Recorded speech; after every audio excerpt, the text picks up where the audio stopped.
my fans, baby kiss me, qaado fariiqad, kooli fariiqad. Waxaan idin ogeysiinayaa anigoo ah Fartuun Birimo in habeenka Saturday-da ee Axad soo galayso aan showga ku celin doono. Showgaas oo ku imaaday codsiga dadweynaha jaaliyadda Malaysia. Hoolku waa hoolkii habeenka dhaweed. Waxaa habeenkaas meeshaas golahaas nooga DJ garanaya DJ Kamal in the house, the best DJ in town in Malaysia. You guys habeenkaas aan isqaban.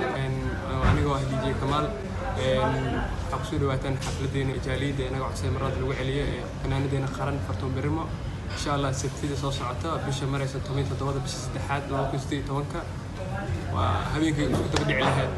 I love you. See you that night.